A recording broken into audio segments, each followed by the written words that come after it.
അഡ്വാഡ് ALP സ്കൂളിലെ വിദ്യാർത്ഥികൾ Mukkam fire സ്റ്റേഷനിൽ സന്ദർശനം നടത്തി. ഒരു മണിക്കൂറോളം സമയം മുക്കം ഫയർ സ്റ്റേഷനിൽ ചെലവഴിച്ച കുട്ടികൾക്ക് അഗ്നിശമന സേനയുടെ രക്ഷാപ്രവർത്തനങ്ങളെക്കുറിച്ച് അഗ്നിസുരക്ഷാ ഉദ്യോഗസ്ഥർ വിശദീകരണം നൽകി. അഡ്വാഡ് ALP സ്കൂളിലെ വിദ്യാർത്ഥികളാണ് മുക്കം ഫയർ സ്റ്റേഷനിലെത്തി പ്രവർത്തനങ്ങൾ നേരിട്ട് കണ്ട് മനസ്സിലാക്കിയത്. കുട്ടികൾക്ക് അഗ്നിശമന സേനയുടെ രക്ഷാപ്രവർത്തനങ്ങളെക്കുറിച്ച് അഗ്നിരക്ഷാ ഉദ്യോഗസ്ഥർ ക്ലാസ് എടുത്തു നൽകി. കുട്ടികൾക്ക് ഫയർ എക്സ്റ്റിങ്ക്വിഷർ പ്രവർത്തിക്കുന്ന വിധം, അഗ്നിസുരക്ഷാ സേനയുടെ വിവിധ രക്ഷാപ്രവർത്തനങ്ങളെക്കുറിച്ചും ആപത്തിൽപ്പെടുന്ന ആൾക്ക് നൽകേണ്ട പ്രഥമ ശുശ്രൂഷയെക്കുറിച്ചും ഉദ്യോഗസ്ഥർ വിശദീകരിച്ചു.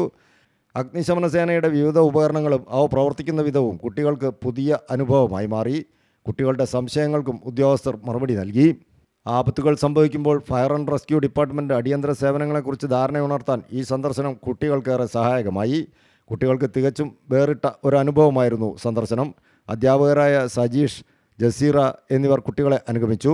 ഒരു മണിക്കൂറോളം സമയം മുക്കം ഫയർ സ്റ്റേഷനിൽ ചെലവഴിച്ചാണ് വിദ്യാർത്ഥികൾ മടങ്ങിയത്. News bureau, Mavoor.